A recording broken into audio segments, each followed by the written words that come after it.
ನಿರೀಕ್ಷೆ 1 ಲಕ್ಷಕ್ಕಿಂತ ಹೆಚ್ಚಿನ ಜನ ಸೇರ್ಬೋದು ಅಂತೇಳಿ ಒಂದು ಅಂದಾಜು ಮಾಡಿಕೊಂಡು ಅಂದಾಜು ಪ್ರಕಾರ ಬರ್ತಕ್ಕಂಥ ನಮ್ಮ ಕಾರ್ಯಕರ್ತರು ಮುಖಂಡರು ಮತದಾರರಿಗೆ 1500 ಬಸ್ಸುಗಳನ್ನ ವ್ಯವಸ್ಥೆ ಮಾಡಿದ್ದೀವಿ.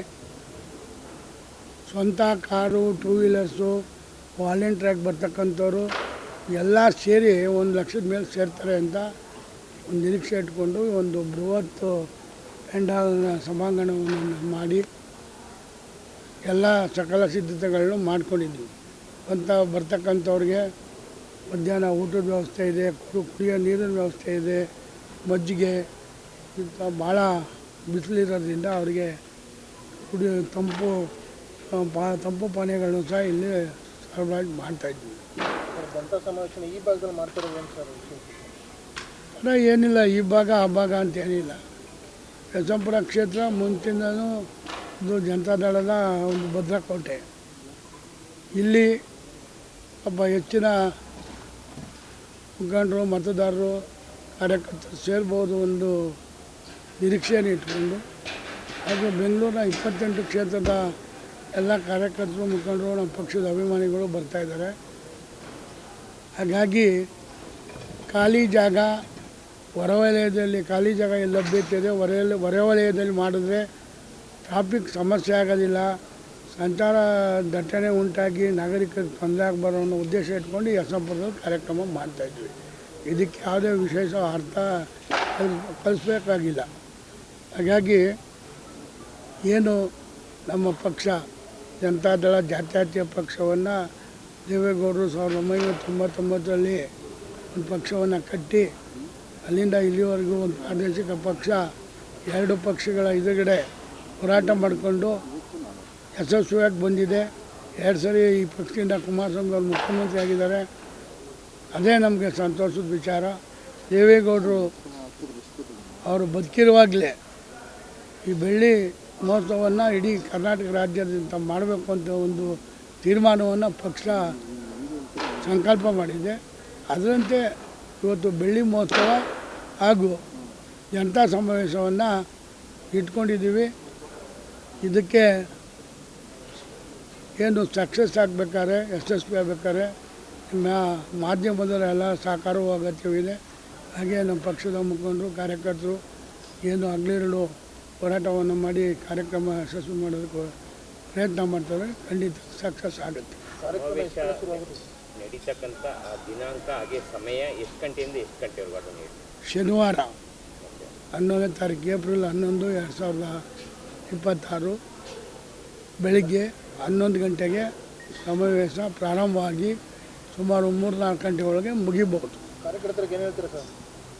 ಕಾರ್ಯಕರ್ತರಿಗೆ ನಮ್ಮ ಕುಮಾರಣ್ಣವರು, ರಾಷ್ಟ್ರೀಯ ಅಧ್ಯಕ್ಷರು ನಿಖಿಲ್ ಕುಮಾರಸ್ವಾಮಿಯವರು, ರೇವಣ್ಣವರು, ಅನೇಕ ಮುಖಂಡರು ಬಂದು ಅವರಿಗೆ ಒಂದು ಈ ಪಕ್ಷ ಮುಂದಿನ ರೀತಿಯಲ್ಲಿ ಯಾವ ರೀತಿ ಕಟ್ಟಬೇಕು, ಬರ್ತಕ್ಕಂಥ ಚುನಾವಣೆಗಳು ಯಾವ ರೀತಿ ಎದುರಿಸಬೇಕು ಅನ್ನೋದ್ರ ಬಗ್ಗೆ ಸ್ಪಷ್ಟ ಸಂದೇಶವನ್ನು ನಮ್ಮ ಮುಖಂಡರುಗಳು, ನಮ್ಮ ಸರ್ವೋಚ್ಚ ನಾಯಕರುಗಳು ನೀಡ್ತಾರೆ. GBA ಎಲೆಕ್ಷನ್ ಮುಂದೆ ಈ ಒಂದು ಏನು ಸಮಾವೇಶ ನಡೆಸ್ತಾ ಇದ್ದೀರಾ, ಇದು ಪಕ್ಷದ ಶಕ್ತಿ ಪ್ರದರ್ಶನವಾಗುತ್ತಾ ಅಥವಾ ರಾಜ್ಯದ ಜನತೆಗೆ ಒಂದು ಸಂಘಟನೆ ವಿಚಾರವಾಗಿ ಮೆಸೇಜ್ ಕೊಡೋಕೆ ಮಾಡ್ತಾರೆ? ಹೌದು, ಕಾರ್ಯಕರ್ತರು ಮತ್ತು ಮುಖಂಡರುಗಳು ಕುಮಾರಣ್ಣವರು ಕೇಂದ್ರಕ್ಕೆ ಹೋದ್ಮೇಲೆ ಎಲ್ಲೋ ಒಂದು ಕಡೆ ನಮ್ಮ ಪಕ್ಷದ ಬಗ್ಗೆ ಒಂದು ಹೋರಾಟದ ಕಿಚ್ಚು ಕಮ್ಮಿಯಾಗಿತ್ತು.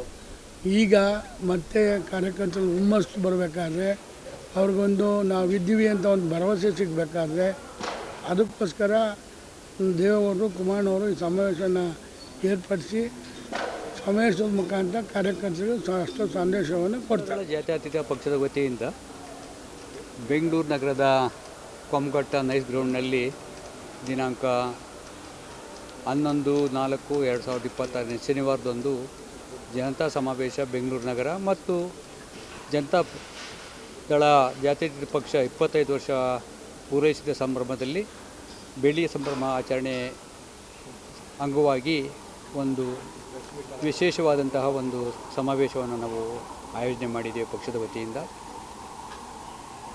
ಈ ಜನತಾ ಸಮಾವೇಶದಲ್ಲಿ ಬೆಂಗಳೂರು ನಗರದ 28 ವಿಧಾನಸಭಾ ಕ್ಷೇತ್ರಗಳಿಂದ ಸುಮಾರು 1 ಲಕ್ಷಕ್ಕೂ ಮೀರಿ ನಮ್ಮ ಪಕ್ಷದ ಪ್ರತಿನಿಧಿಗಳು ಹಾಗೂ ಪ್ರಮುಖರು ನಾಯಕರು ಭಾಗವಹಿಸುತ್ತಿದ್ದಾರೆ. ಈ ಸಮಾವೇಶದಲ್ಲಿ ನಮ್ಮ ಪಕ್ಷದ ರಾಷ್ಟ್ರೀಯ ಅಧ್ಯಕ್ಷರು, ಮಾಜಿ ಪ್ರಧಾನಿಗಳು ಮತ್ತು ವರಿಷ್ಠರಾಗಿರ್ತಕ್ಕಂಥ ದೇವೇಗೌಡಜಿಯವರು ಮತ್ತು ಭಾರತ ಸರ್ಕಾರದ ಕೇಂದ್ರ ಸಚಿವರಾಗಿರ್ತಕ್ಕಂತಹ ಮತ್ತು ಪಕ್ಷದ ರಾಜ್ಯಾಧ್ಯಕ್ಷರಾಗಿರ್ತಕ್ಕಂಥ ಕುಮಾರಣ್ಣವರು ಮತ್ತು ನಮ್ಮ ಯುವ ನಾಯಕರಾಗಿರ್ತಕ್ಕಂಥ ನಿಖಿಲ್ ಅವರು ಹಾಗೂ ನಮ್ಮ ಹಾಸನ ಜಿಲ್ಲೆಯ ಮಾಜಿ ಸಚಿವರು, ಪಕ್ಷದ ಹಿರಿಯ ಮುಖಂಡರಾಗಿರ್ತಕ್ಕಂಥ ರೇವಣ್ಣವರು ಮತ್ತು ಇತರೆ ಪಕ್ಷದ ಶಾಸಕರು, ಮಾಜಿ ಶಾಸಕರು, ಮಾಜಿ ಸಚಿವರು, ಜಿಲ್ಲಾಧ್ಯಕ್ಷರುಗಳು ಇವರೆಲ್ಲ ಭಾಗವಹಿಸ್ತಿದ್ದಾರೆ. ಈ ವಿಶೇಷ ಸಂದರ್ಭದಲ್ಲಿ ಕೂಡ ಕಳೆದ 1 ವಾರದಿಂದನೂ ಕೂಡ ಈ ಕೊಮ್ಮಘಟ್ಟ ಏನೋ ಗ್ರೌಂಡ್ ಇದೆ, ಈ ಗ್ರೌಂಡ್ನಲ್ಲಿ ವಿಶೇಷವಾಗಿ ಒಂದು ಸಮಾವೇಶಕ್ಕೋಸ್ಕರವಾಗಿ ಅದ್ಧೂರಿಯಾದಂತಹ ನಾವು ಸಭಾಂಗಣವನ್ನು ಏರ್ಪಡಿಸ್ತಾ ಇದ್ದೀವಿ.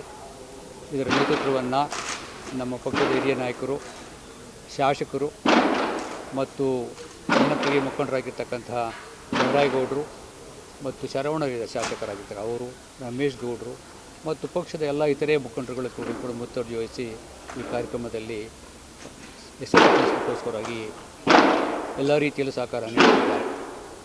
ಇಲ್ಲಿ ಬರ್ತಕ್ಕಂಥ ಅವತ್ತಿನ ವಿಶೇಷವಾಗಿ ಈ ಸಮಾವೇಶದ ಒಂದು ಸಂದರ್ಭ ಅಂತ ಹೇಳಿದರೆ, ಬೆಂಗಳೂರು ನಗರದಲ್ಲಿ ಪಕ್ಷವನ್ನು ಸಂಘಟಿಸುವ ಅದು ಒಂದೇ ಅಲ್ಲ, ಮುಂಬರ್ತಕ್ಕಂಥ ಬೆಂಗಳೂರು ಬೃಹತ್ ಬೆಂಗಳೂರಿನಲ್ಲಿ 5 ನಗರ ಪಾಲಿಕೆಗಳಲ್ಲಿ ನಡೀತಕ್ಕಂತಹ ಏನು ನಗರ ಪಾಲಿಕೆ ಚುನಾವಣೆ ಇದೆ ಅದಕ್ಕೆ ಸಂಬಂಧಪಟ್ಟಂತೆ ಕೂಡ ಪಕ್ಷಕ್ಕೆ ತಯಾರಿ ನಡೆಸಬೇಕು, ಪಕ್ಷವನ್ನು ಸಂಘಟನೆ ಮಾಡಬೇಕು ಮತ್ತು ಚುನಾವಣೆಗಳಲ್ಲಿ ಕೂಡ ಪಕ್ಷದ ವತಿಯಿಂದ ಅಭ್ಯರ್ಥಿಗಳು ಸ್ಪರ್ಧೆ ಮಾಡಿ ಪಕ್ಷವನ್ನು ಯಶಸ್ವಿಯಾಗಿ ಬಳಸುವ ದೃಷ್ಟಿಯಲ್ಲಿ ಕೂಡ ಮಾಡಲಿಕ್ಕೆ ಪ್ರಯತ್ನ ನಡೀತಿದೆ. ವಿಶೇಷ ಸಂದರ್ಭದಲ್ಲಿ ಎಲ್ಲರೂ ಕೂಡ ತಾವೆಲ್ಲರೂ ಬಂದು ಭಾಗವಹಿಸಿ ಈ ಜನತಾ ಸಮಾವೇಶ ಬೆಂಗಳೂರು ನಗರವನ್ನು ಯಶಸ್ವಿಗೊಳಿಸಬೇಕು ಅಂತ ನಾನು ಮೂಲಕ ಕೋರಿಕೆ ಮಾಡಿಕೊಳ್ತೇನೆ.